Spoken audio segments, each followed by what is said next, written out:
Russia's war in Ukraine has now entered its third calendar year. Despite Putin's bullish predictions of a swift victory, no clear end to the conflict is in sight. In fact, many neutral observers don't see any substantial developments taking place until 2025 at the very earliest. In an interview with Newsweek, Michael Kimmage, a history professor at the Catholic University of America, made this bleak prediction. I think that the safest bet is to say that it'll go on until one side is sort of forced out of the conflict in one way or another. We need to think in terms of years, not months. Stalemate, peace negotiations, increased military aid from the West, gains and reversals, or just more loss of life on both sides, the destruction of towns and cities, and the mass displacement of millions of people. But if the war won't end anytime soon, how is Russia managing to fund such a long, drawn-out, attritional campaign? To answer that question, we need to travel back to February 2022. Following the invasion of Ukraine, Russia was subject to widespread economic sanctions. The European Union, EU, United States, United Kingdom, Japan, Switzerland, Australia, and Taiwan all hit Moscow with injunctions within 24 hours of Russian troops launching their offensives. Here are just some of the measures that were introduced. Russian banks were banned from SWIFT, the high-security network that facilitates payments among 11,000 financial institutions in 200 countries. Even worse for Putin, Germany halted the certification of the Nord Stream 2 gas pipeline. This was a massive collaborative undertaking. In an article from February 2022, Forbes described the project as two parallel lines, each with the capacity to pump huge amounts of natural gas per year. It was completed in 2021, but due to one controversy after another, it has never pumped a single square cubic foot of gas, despite the cost of around $11 billion. As a result of these measures, Russia's stocks and currency have plummeted. The stock market itself has been closed down, and the ruble has hit record lows, sliding as much as 30% against the US dollar, while the Russian central bank more than doubled its interest rates to 20%. All of which could be enough to cripple any nation, no matter the size, status, or military prowess. And that's not without taking into account the huge loss of life that Russia has suffered during the conflict. According to Reuters, a declassified U.S. intelligence report estimated that the Ukraine war has cost Russia 315,000 dead and injured troops. To put that into a chilling context, that's nearly 90% of the personnel it had when the conflict began. So, to return to our original question and the main focus of our video, how is Russia financing its war in Ukraine? There may be no definitive answer to that question. Putin's leadership has never been the most transparent. But despite all the sanctions imposed on Moscow, the Russian leader has found a way to generate massive income from billion-dollar shadow oil trade deals. In a report in Bloomberg from December 2023, data suggests that Russian oil exports generated $11 billion through a shadow fleet. And all of this only a year after G7 countries set a price cap on one of Russia's largest sources of income. To break that truly astronomical figure down even further, net oil revenues almost doubled between April and October and made up 31% of the country's total net budget revenue.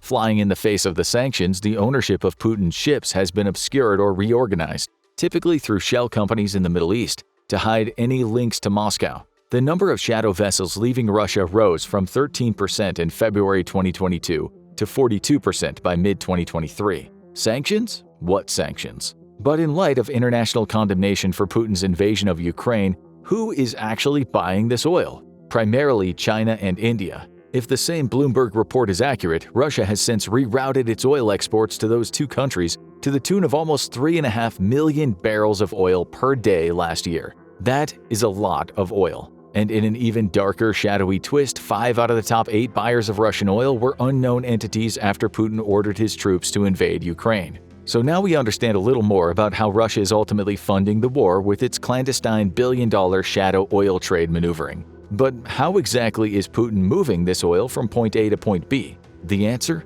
The Northern Sea Route. As far back as 2005, the Russian leader prioritized the development of the maritime zone that extends from the Kara Sea eastward to the Bering Strait. Even if Putin didn't envisage the war with Ukraine extending into many months, let alone years, he could never be accused of having a lack of vision. If Russia could open up a trade route that connects the North Atlantic with Asia, it would go some way to nullifying the long-term effects of the sanctions imposed by the Western countries following the invasion, all of which would make Russia far less reliant on the traditional European trading partners and transform the country into a very serious economic proposition once again. To further emphasize the importance of the Arctic region to Putin's long-term planning, Russia has modernized and refurbished many of its Soviet-era bases in the North Atlantic. According to a CNN report, NATO Secretary General Jens Stoltenberg revealed that there is now a significant Russian military buildup in the high north. Icebreakers, nuclear submarines, highly advanced radar systems, a full naval fleet, vast spaces to train personnel and test missiles, some of which can reach the US mainland with ease, a full suite of military hardware, a significant number of troops on the ground. Make no mistake, Putin may have opened a military front on its western borders, but he very much has his eyes on the bigger prizes of the north and east. In response, the Biden administration has tried to come down hard on the maritime infringers and issued further sanctions against 8 oil tankers for price cap violations, including 6 owned by Sovcomflot, Russia's state oil tanker company. Regardless, these kinds of statistics may make for alarming reading for people here in the US. The sanctions are not working, and they aren't hurting Russia. After all, the US, more than any other of Ukraine's allies, has supplied mind-bogglingly huge military aid packages to Ukrainian President Volodymyr Zelensky and his beleaguered troops. But how much are we talking about exactly? According to another CNN report, that figure could be around $133 billion. Since the 2022 invasion, the military aid packages alone reach around the $43 billion mark. The massive sum has been spent on millions of artillery rounds, 198 howitzers, 31 Abrams tanks, hundreds of Bradley infantry fighting vehicles and armored personnel vehicles, anti-tank systems like the Javelin, NASAMS, National Advanced Surface-to-Air Missile Systems, and Hawk, homing all-the-way killer air defense systems, river patrol boats, extensive medical supplies, night vision devices, cold weather gear, and indispensable spare parts to keep the masses of military units running.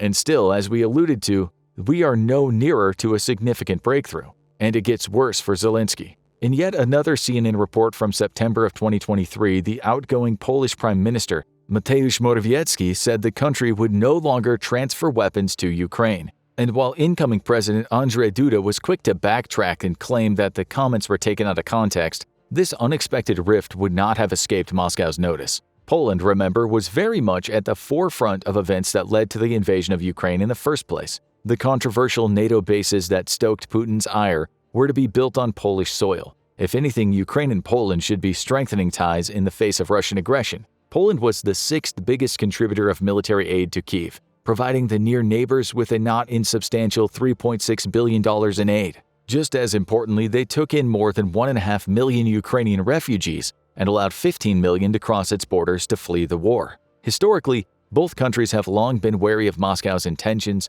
and warned about the pitfalls of buying Russian energy, which unfortunately went unheeded by the rest of Europe. So what went wrong, and what does it mean in terms of Russia's continued funding of the war? One theory suggests controversial agrarian policies to, in effect, ban Ukrainian grain exports are the root cause of the problem. The EU wanted to suspend the law and facilitate the mass export of that grain to Europe. And if there's one thing Ukraine doesn't lack, it's rich, fertile soil. The country isn't called the breadbasket of Europe for nothing, exporting $5.1 billion in wheat in 2021. Naturally, Polish farmers and those in Hungary and Slovakia as well refused. They need to protect their own livelihoods, and even if they sympathize with their Ukrainian counterparts, Russia, remember, has effectively blocked the export of Ukrainian grain from its Red Sea ports. There's no way they're prepared to back down.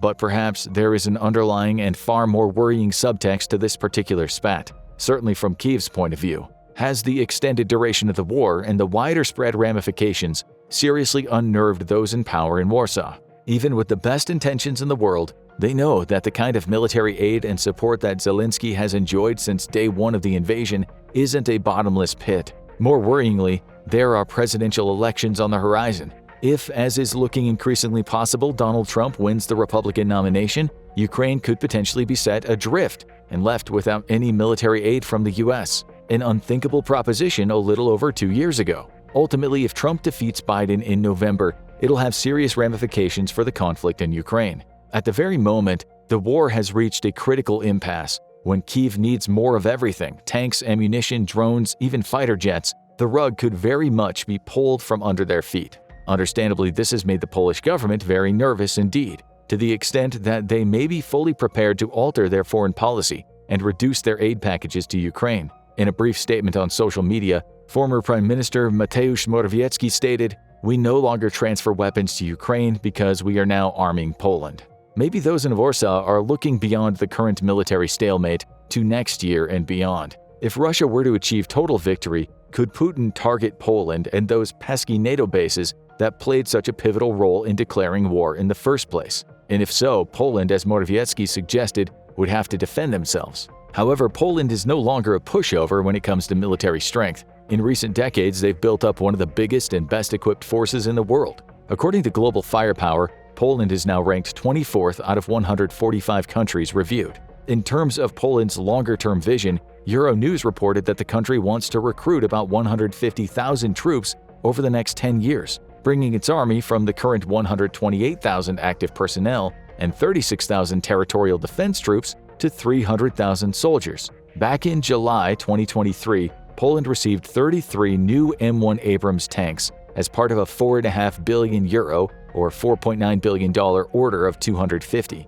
Add to that 1,000 K2 Black Panther main battle tanks from South Korea, and you can see that Warsaw is indeed playing the long game. In terms of artillery, Poland has spent €9.2 billion to purchase 468 HIMARS rocket launchers, a system that has played a large part in Ukraine reversing Russian gains. Still, this is potentially a dangerous situation that Kyiv will want to nip in the bud, and one that could play right into Putin's hands. Not only is Poland a key ally, but also the key conduit country for almost all weapons transfers into Ukraine. The ramifications of any rift deepening could have catastrophic consequences and even result in Poland stopping Western weapons from passing through its borders en route to the front line. But it might not be the biggest problem Zelensky and Ukraine faces. As the conflict drags on into a third year, as a new war has erupted between Israel and Hamas, the world has become war-weary. Citizens of Western nations with a vested interest in the war are tired of seeing the same depressing images on the television and in the newspapers each day. As a direct result of this war weariness, citizens in the West aren't anywhere near as outspoken in their support for Ukraine as they were back in February of 2022. This has been reflected in the U.S. Congress, delaying an emergency aid package late in 2023. For weeks, senators struggled to agree on a $50 billion security aid deal for Ukraine that would satisfy Republicans and not alienate Democrats. The compromise deal was not what Ukraine was hoping for, and the change in perception, while gradual, is something Ukraine isn't ignorant of either. On February 1, 2024, The Guardian reported that Army Chief Valery Zaluzhny had laid out a set of priorities for Ukraine. In this dossier, he named the challenges the country's war effort faced, most notably an acknowledgement that Ukraine can no longer rely so heavily on Western aid packages. We must contend with a reduction in military support from key allies, grappling with their own political tensions. But it's not all bad news coming out of the United States for Zelensky and his allies. The U.S. plans to seriously crack down on Russia's shadow trade operations by introducing even stiffer sanctions on operators transporting non-sanctioned oil. The Biden administration hopes that Russia's shadow fleet will have nowhere left to hide. Septimus Knox of Offshore Alert, an organization that's been monitoring trade movements in recent years, has had the following to say: the U.S. will deflag any vessel suspected of carrying sanctioned Russian crude. But will it be enough to stop Putin's illicit transport and delivery of his country's most valuable export commodity? Probably not. After all, Putin has always proved adept at pulling the wool over the eyes of the international community. That said, what moves will Russia make next, not just to continue to fund the war with Ukraine, but on the wider stage? At the top of this video, we alluded to Vladimir Putin's overconfidence, how the Russian leader was confident that he could take over Ukraine and install a puppet government in Kyiv in a super quick time. And while many mocked Putin, whose claims then proved so far off the mark, he didn't panic. Far from it. Like the skilled political maneuverer he undoubtedly is, he simply reevaluated the situation and changed his short to medium-term political and militaristic aims accordingly. Now it very much looks as if the main man in the Kremlin is fully prepared to bide his time. Let us not forget that Russia occupies 17% of Ukrainian territory, including the prized Donbas region. In some circles, there are whispers that Putin may even be prepared to accept a negotiated peace deal with Ukraine, very much on his terms, of course. And Putin's tactics are not just confined to oil exports. No matter how lucrative, he's putting other provisions in place to both bulk up his military options and cement political ties with his allies. Firstly, the Rosguardia, Russia's National Guard, intends to incorporate 3 former Wagner assault detachments into its first volunteer corps formation. According to the UK's Ministry of Defense, Putin signed a law on the 25th of December last year, authorizing the Russian National Guard to form its own volunteer formations. On February 12th, Putin announced he planned to meet with Turkish President Recep Tayyip Erdogan. According to Ukrinform, it would be more of a symbolic visit rather than a summit to cement any further economic or militaristic ties. Still, it is hugely significant. Turkey is a member of NATO. For Erdogan to meet with such a decisive political figure as the Russian leader sends a clear message. There isn't a universal consensus within the organization, something Putin will obviously try to exploit to Russia's benefit. A day later, on February 13th, a delegation from North Korea was scheduled to visit the Duma, the lower house of Russia's parliament. Again, this gesture is no doubt containing more symbolism than substance. But it constitutes a warning, a shot across the bows of the Western nations, and shows that Russia isn't cast adrift in isolation. Far from it. Moscow has as many allies as it does nations that readily want to do business with it. We need only look at the vast amounts of oil China and India are consuming from Russia's shadow fleet. And these allies, countries with their own anti-Western agendas, have access to nuclear deterrence of their own, a worrying combination. For the time being, it looks very much as if Russia can continue to fund its war with Ukraine without any practical or logistical problem. Rather than play out the role of aggressor now, Putin looks happy to sit back and wait and see what will unfold on the wider international scene. And like any good counterpuncher, he'll be ready to react to whatever eventually transpires with Israel's assault on the Gaza Strip, and perhaps even more tellingly, the outcome of the US presidential elections, and what ramifications it'll have on the vast amounts of military aid that have been funneled into Ukraine. There is perhaps only one invariable factor that the Russian leader cannot quantify at this stage of the conflict. According to the New York Times report from February 2024, there could be an imminent and radical shakeup of the Ukrainian government. A reset, a new beginning is necessary. Mr. Zelensky told the Italian television station Rai News, "I have something serious in mind, which is not about a single person, but about the direction of the country's leadership." It's thought that senior figures in the Ukrainian government have identified a need to reinvigorate the leadership in an attempt to reboot its war against Russia. Behind the scenes, however, there have been serious disputes between the military and civilian leadership.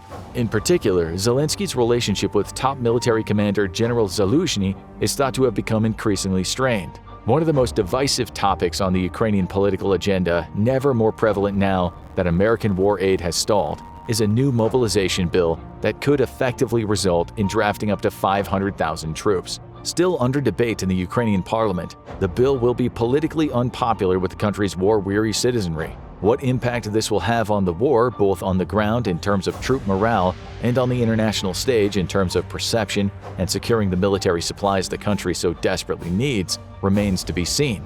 What is clear, however, is that Zelensky has worked tirelessly ever since the outbreak of the war. In recent public appearances, the Ukrainian leader has appeared tired and weary, lacking the energy and zeal that was so defined during the early months of the war. Revealingly, a recent poll by the Kyiv International Institute of Sociology found that 62% of Ukrainians trust Mr. Zelensky, down from 84% earlier in the war. Perhaps this is only natural, given the attritional and draining nature of the conflict itself. But yet again, it is something that will not have escaped Putin's eagle eye. Slowly but surely, the tide seems to be turning in Russia's favor. Russian oil is being transported to its international partners, despite the harsh sanctions and naval interventions put in place by the West. In addition, there's a huge buildup of military hardware in the Arctic region, not to mention the opening up of the potentially game-changing North Atlantic trade route, with around 17% of Ukrainian territory under his control. And with new allies and alliances on the political horizon, it may not be too much of an exaggeration to say that Putin's position has never been stronger. What that ultimately means about the war with Ukraine and how Russia will ultimately fund its military activities is impossible to say. Before the start of the conflict, many commentators said that this was a war Putin simply couldn't afford to lose. As of February 2024, a little over 2 years since the invasion, and with so much happening on the global scene, the chances of that happening look to be decreasing with every passing week. What do you think about the current situation in Ukraine? Do you think that Russia can continue its billion-dollar oil shadow trade indefinitely and therefore fund its military activities for as long as necessary? Or do you think the US will make their wide-reaching sanctions enforceable and ultimately halt the transportation of Russian oil altogether? Let us know in the comments of this video. Then check out Analyzing Russia's Massive Failures in War Against Ukraine or watch this other video instead.